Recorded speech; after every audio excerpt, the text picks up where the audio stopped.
Hey, I'm Chris Clark, President, CEO of the Georgia Chamber of Commerce, and I welcome you to have a little conversation today about the future of the Georgia economy and the 2023 and, quite frankly, the 2030 and the 2040 War for Talent, presented by our friends at Wells Fargo. This presentation is one that we've done literally over 250 times in every corner of Georgia for educators, employers, partners all over the state. But consistently we're asked to come give this to our K through 12 system and to other businesses maybe that can't make our regional meetings. And so we thought we'd put it on video for you because we feel like this data is so very important for every business leader and educator in Georgia to understand, and quite frankly, it's pretty good information for parents and grandparents as well.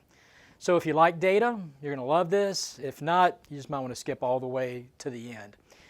So before we talk about the war for talent, let's talk a little bit about how Georgia's economy is performing right now. I want to give a lot of credit to Governor Brian Kemp and our friends at the Department of Economic Development. They have had an incredible run of record economic development activity in Georgia over the last 4 years. We've had over 2,100 companies announce that they're moving to Georgia or expanding. And those 2,100 companies will invest almost $90 billion as they build their facilities, as they invest in their infrastructure just in the next 3 years before they ever hire an employee. That is incredibly good news for all of us in the state. And even better news, 77% of that activity is in rural Georgia, which means every corner of the state of Georgia is going to grow. And it means we're going to be able to weather whatever economic downturn or recession might come because the pipeline is full, not just of these projects already making their announcements, but additional companies that are looking to move to Georgia. The only area that we have a little bit of worry is the fact that those 2,100 companies need to hire 203,000 Georgians, and as you know, it's a pretty tight labor market out there. And that's why we did this presentation, to understand exactly what we need to do, as you need to do as your business and in your school systems to prepare. Now, we have a pretty simple formula here at the Georgia Chamber, and we've followed it for almost 110 years. Make sure that we're investing in infrastructure of the future, everything from healthcare to roads and bridges to data to cybersecurity. Make sure that our economy is competitive. We've got the right tax incentives, the right lawsuit abuse protections, that we're helping minority small businesses and veteran-owned small businesses. But the one most of our businesses care most about right now, today, as we talk, is this war for talent. Now, here's what we understand. There's a lot of misconceptions about what's happening in the labor market. So let me try to dispel some of those and point you to, quite frankly, what the data says. Here in Georgia, and quite frankly globally, there are three issues that we're dealing with: labor participation, lack of preparedness, and this coming demographic cliff that we're going to face over the next 7 years. So let's unpack all three of these. First of all, we have a participation problem globally. But in Georgia, over 3 million Georgians who are working age aren't working today. I think it's important to understand who they are and why they're not working if you want to think about real-world solutions. But let me frame this for you very simply so you can understand it. Pre-COVID, for those of you that remember that far back, for every 3 job openings in Georgia, only 1 person was looking for a job. At the height of COVID in June of 2020, for every 2 positions open, only 1 person was looking. Now last summer, it was very difficult. We had 4 job openings in Georgia for every 1 person looking. That was twice the national average. Today, we're back to 3 to 1, and quite frankly, I think you should expect to be 3 to 1 for the next 10 years. And the data will prove this out as we walk through it. So let's talk about who's not working and what you can do to get them in.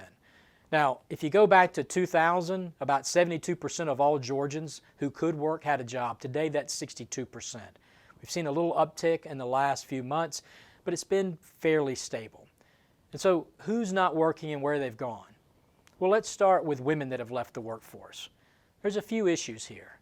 Number one, the one that we hear most frequently, is lack of child care availability. Working mothers want to work and be a mother, but they need that support system in place. And today in Georgia, we have thousands of child care job openings that we need to fill. We need to raise the pay for those men and women. We need to have quality child care all over the state for people to come back to work. Now, we're seeing businesses be very innovative, working together to open their own child care centers, leveraging the state tax credit. So lots of programs out there, lots of opportunities, but we're going to have to be creative. And quite frankly, to my business friends, you're going to have to work together. On your own, you probably can't afford a child care center, but working with 3 or 4 other employers, maybe you can make a difference. There's also an issue with senior care. Many women are having to stay home right now to care for senior parents because our nursing homes are at about a 75% capacity rate nationwide, and that's because we don't have enough nurses. Now, we'll come back to that nursing discussion in a few moments. But there's a third issue going on here, too, with females in the workforce. If you look at post-COVID, the list of industries that saw the biggest number of men and women quit their careers and move into a different sector are listed right here. Now, you can understand manufacturing during COVID, we took a dip. People are back in those jobs. Tourism, we took a dip. Some people came back. Some upskilled and went into other fields. But if you look at healthcare, education, social services, what do those have in common? Predominantly female-oriented industries. So here's my soapbox for a minute. We've gone from a society that values educators and caregivers to ones that demonize and politicize them. We have my sister's a nurse, my grandmother was a nurse, my wife's 2 best friends are nurses. One of them told us recently that not a week goes by that she's not spit on, hit, or screamed at by the family of the patients she's caring for. That's why most of our nurses in the state only last about 5 years before they quit. Guys, we've got to restore dignity and appreciation to those jobs. And the same goes for educators. The average teacher in Georgia, 5 years, and then he or she leaves. When you look into the data there, it's very clear. It's burnout from two places. Number one, the way children treat their teachers. Now, just this week in Georgia, we saw a student attack a teacher viciously in the classroom. I don't know what's happened in society that this is okay. I remember growing up in 6th grade, there was a kid beside me that smarted off to Miss Compton, our science teacher, and she hit him from 20 yards away with a loaded eraser straight between the eyes and knocked him out of his desk. That kid never spoke again. Today, it seems like teachers are fair game. And that drives a lot of teachers from the field. Now, but they all have a heart for teaching, and so a lot of them overcome that. But what's really been difficult for teachers, according to the research, are the way that parents are treating teachers. Listen, the teachers are given the curriculum to teach. They're doing the best they can. And for us to demonize them or politicize what they're doing, it's just wrong. And so I challenge you to help restore the dignity and respect to those fields. If you want women back into the workforce, those are some simple things that we can do to move the needle. Who else is not working today? Well, middle-aged men. And what we find, there are 2 reasons there. One, addiction, whether it's opioids or alcohol or video games. That's causing a problem in society, a breakdown of the family as well as a breakdown of the workforce. But there's another issue going on with men in the workplace. Many of them saw their jobs outsourced or lost to AI as we came out of COVID. And they were just unwilling or too prideful to go back and get the skills they need. We're working with the technical college system and our other partners to figure out how to get those men the skills they need to be productive citizens and to get back into the workforce, like I think many of them want to do. Quite frankly, just don't know how. That's another area I think the faith community can play a huge role in outreach to those men. Now, within our communities, we've got those men and women that aren't working, but then we've got some that want to work, but you're not figuring out how to get them into the workplace. Well, who am I talking about? Well, first of all, second chancers. Those men and women that have been convicted, served their time, come back into society. There's a stigma there that you don't want to hire them.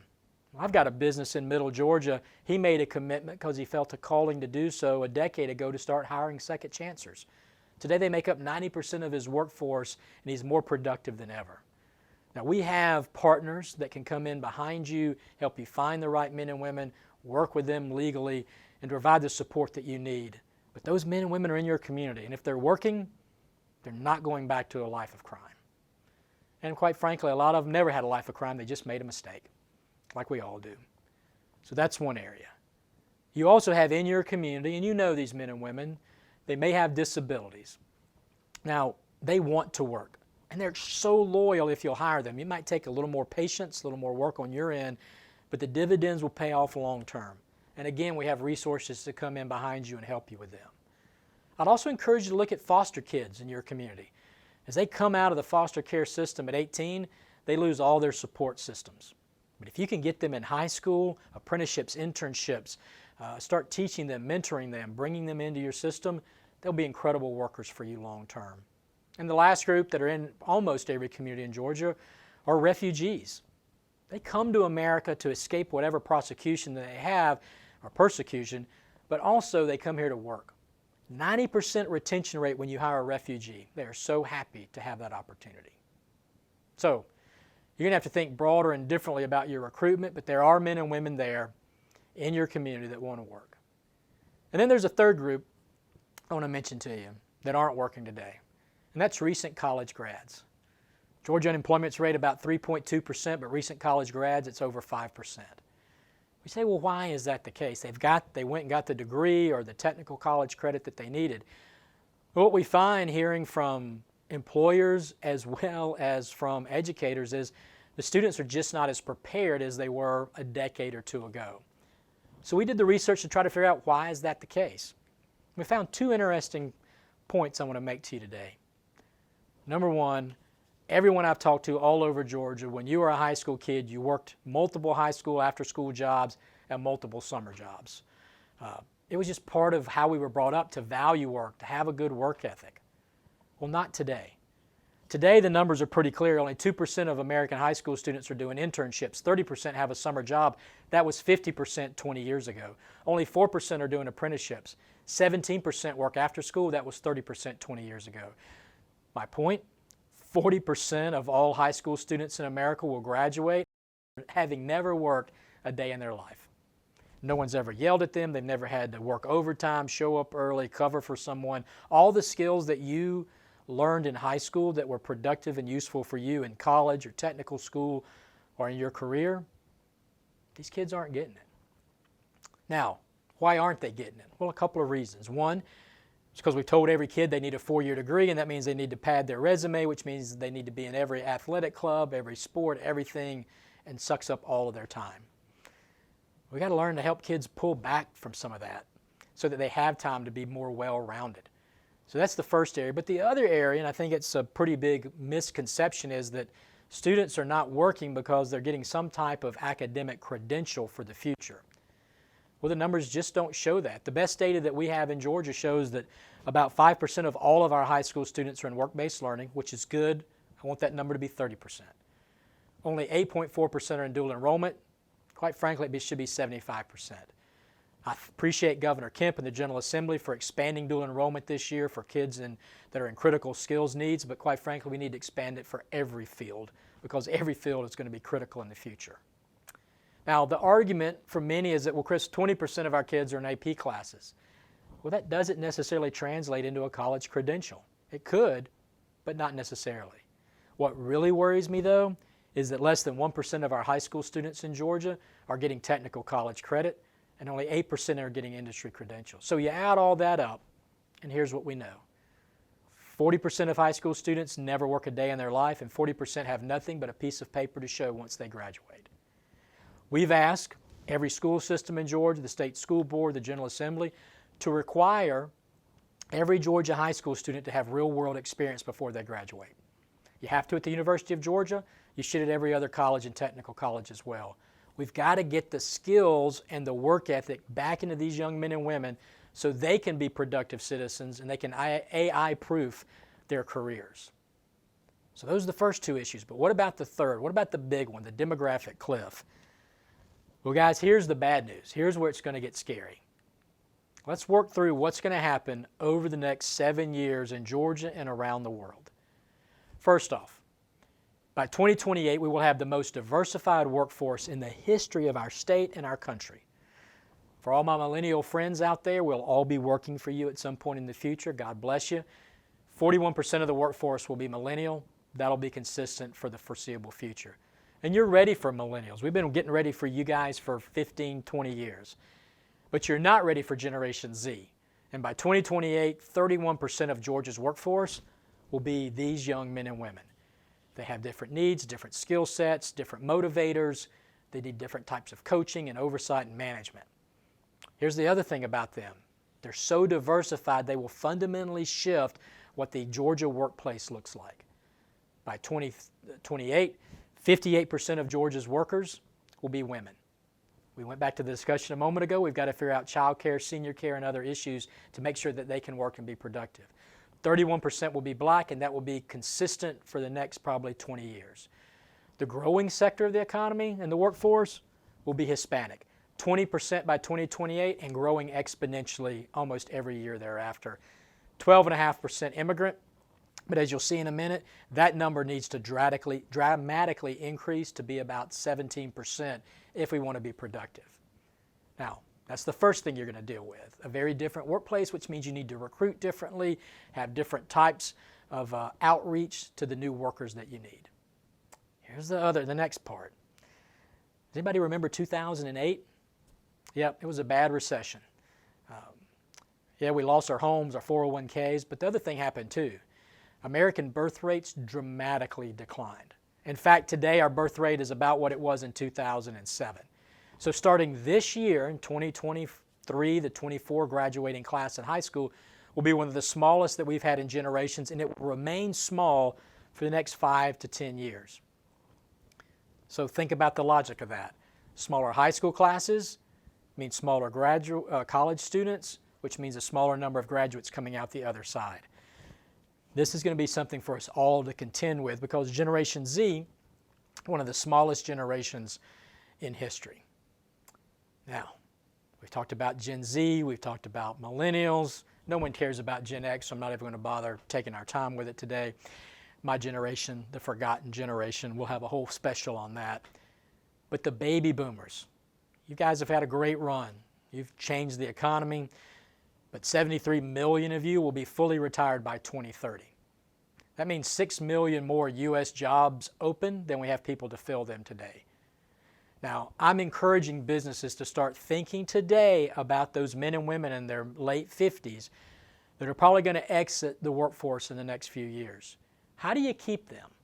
Now, do you change rules, laws? Do you change how we do Social Security at the federal level? I'd argue there's simpler things to do too. Job sharing, thinking outside the box about how you post, how you recruit. I would do everything possible to keep the baby boomers that want to work plugged in, even if it's part-time. We'll desperately need them, as you'll see in just a moment. And listen, guys, this isn't just a Georgia issue or U.S. issue. It's globally. 83 million more global jobs open than we have people to fill them by 2030. And then the fourth thing. Gosh, everybody wants to talk about artificial intelligence, and it is helping make up for some productivity issues. But by 2030, 12 million Americans will shift careers because their jobs will be taken over by AI. And about 20% of those jobs will be in rural communities. You're going to see the first round of those low-skill jobs will be the first to go, and as Bruce Springsteen said, them jobs are going, boys, and they ain't coming back. But then you'll see white-collar and pink-collar jobs start to be eliminated as well as AI continues to progress. Now, here's the interesting thing. I'm more worried about the shift in careers and getting people upskilled so they can have a better, brighter career that are already in the workforce than I am about the jobs being displaced. Because here's what we know, and we've seen this for a century. Technology comes in, it eliminates jobs, and it creates new jobs. And we will continue to create new jobs because of the incredible economic development growth that we've had in the state of Georgia. So let's dig into this and look at it from a practical standpoint. Now, there's too much on here for you to read, so let me make it simple for you. Right now in Georgia, between 350 and 400,000 open jobs. Now, if just a portion of those 3.2 million people that aren't working came back to the workforce, we'd be great. So we got to focus on them. But there's certain career areas that I'm most worried about. Look right now in Georgia, over 46,000 healthcare job openings. By 2028, that number grows to 61,000, and by 2030, it's 101,000 healthcare job openings in Georgia. Y'all, that's a crisis. Someone has got to care for the aging baby boomers that are leaving those healthcare jobs. They need to help themselves. And so having career pathways for healthcare in every school in Georgia has got to be a priority. Having hospitals, doctors, nurses reach out, engage to that next generation to make sure they know these jobs are available, absolutely vital for our success. I'm also worried about educators. Right now, 11,000 openings in Georgia, 13,000 more by 2028. Goes back to my conversation about teachers a moment ago. If you don't value them, they'll go find better other jobs somewhere else. I'm also worried about manufacturing. Right now, 20,000 openings, 30,000 more by 2028. By that point, we'll have more manufacturing jobs in Georgia than we've ever had in our history as a portion of the total workforce. Now, let me say this about manufacturing. These are not your grandfather's dirty, put a bolt on, do the same job every day. These require certificates, skills, lifelong learning, degrees. And this is the future of Georgia's workforce. These jobs are innovative. They're makers, doers, builders, creators. We need more of your kids to be in these jobs, which means you don't need to demonize any job. You don't need to demonize skilled professionals or manufacturing. We need to elevate them and to make sure kids know, hey, I can graduate technical college or the university and immediately be making $60,000, $70,000 a year and soon probably over $100,000 and have an incredibly productive career and make a difference, making things that matter. We need to value manufacturing.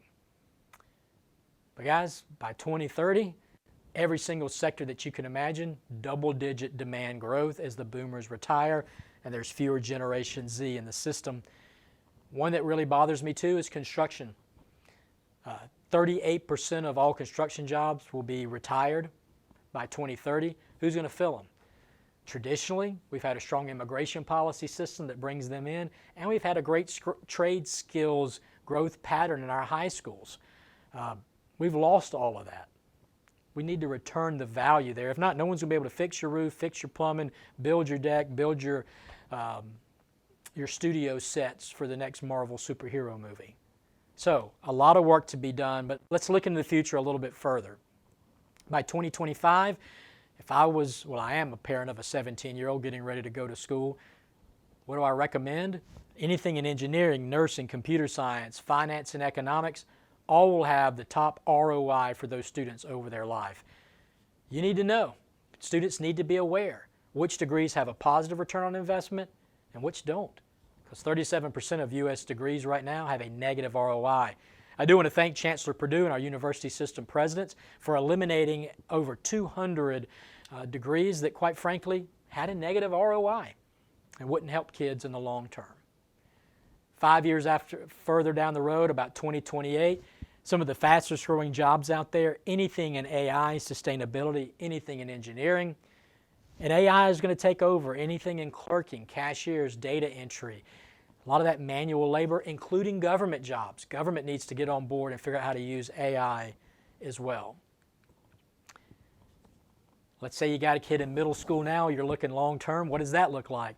Well, here's a list of the most high demand degrees. We might not know what the job's going to be, but we know this degree is going to make you competitive. And again, as you look at this list, anything in biosciences, anything in sustainability, environmental, and anything in the engineering and medical space, you can write your own ticket.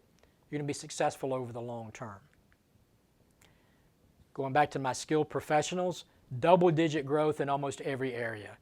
Please, we need more mechanics, technicians. I had a guy the other day say, well, Chris, if we're driving electric cars, we don't need mechanics. I said, sir, it's an electric car, not a magic carpet. It still has moving parts. People still going to need to fix it. And those are high-paying, incredibly great jobs that give you a sense of fulfillment when you help somebody by fixing their car and getting them on the road. We've spent 4 years, we've spent 20 years telling every kid in Georgia that they need a 4, 5, or 6-year degree. We've lost a generation of skilled laborers.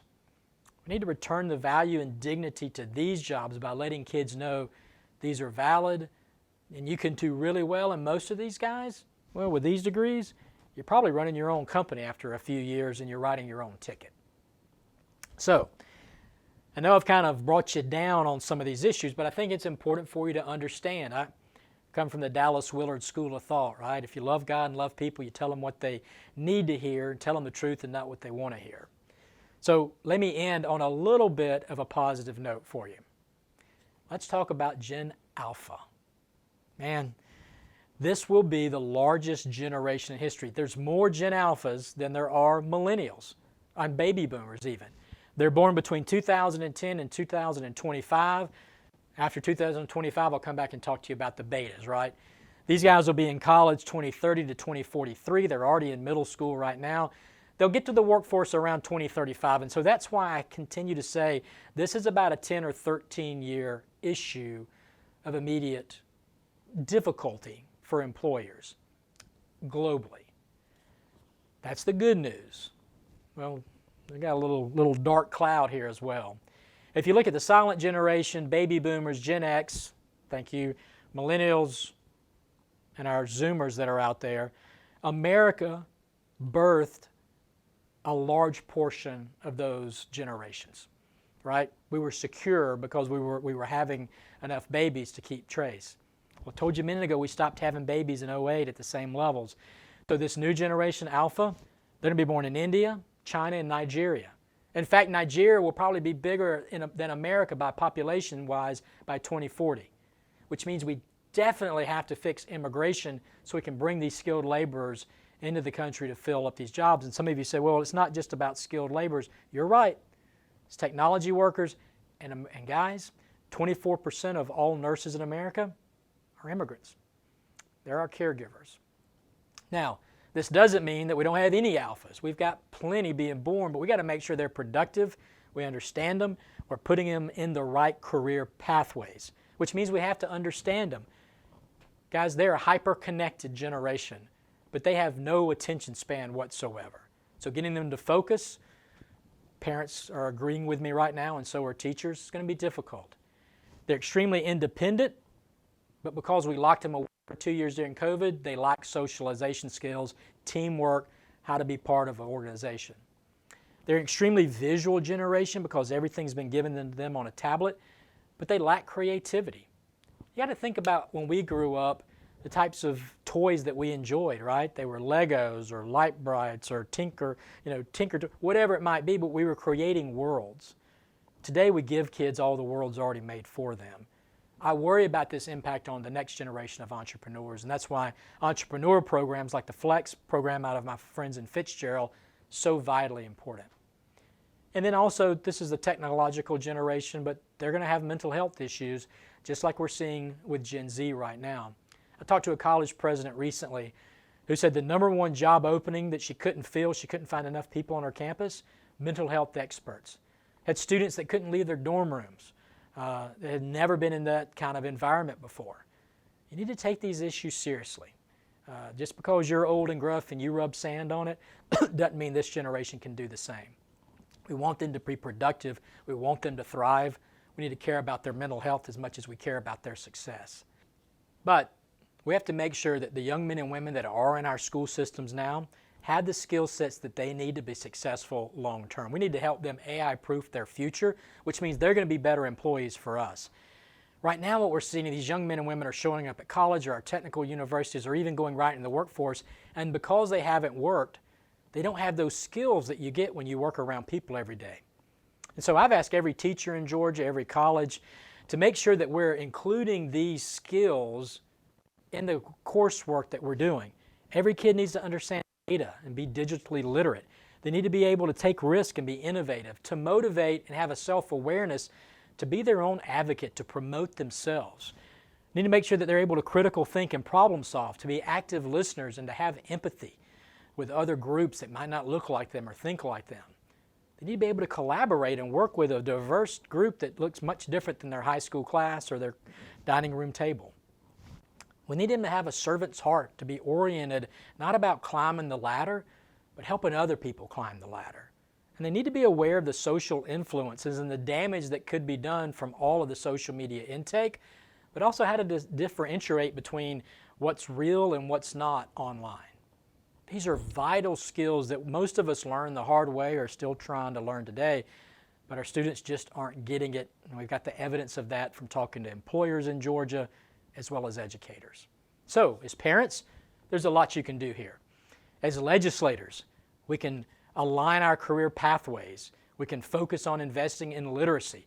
We can make sure that we're investing in a very different educational delivery system, that we're giving every kid the same opportunity for a pathway no matter what part of Georgia they live in. We need to make sure that we've got the right scholarship programs, that we're investing in our technical colleges and our universities, and that we're reforming immigration and not demonizing people that don't look like us or talk like us. We're going to need every single tool in the toolbox, is my point here, folks, if we're going to be successful and prosperous long term. We've done a great job of recruiting the jobs of the future to Georgia. We've now got to build out the workforce of the future, which starts with focusing on the men and women today that aren't working, getting them back to work, preparing the next generation, and to make sure that we're prepared for this demographic cliff. Now, I'd encourage you, we produce quarterly reports here at the Georgia Chamber and an annual one looking at the economy, looking at the workforce. You can click on and take a picture of this QR code, go to our website at gachamber.com, follow us on all the social media outlets, and I encourage you, beg you, engage with your local chamber, engage with your workforce development partners in Georgia, and engage with us so that we can win the war for talent and that Georgia can continue to be the best place to live, work, play, and pray. Thank you for taking a few minutes with us today, and God bless.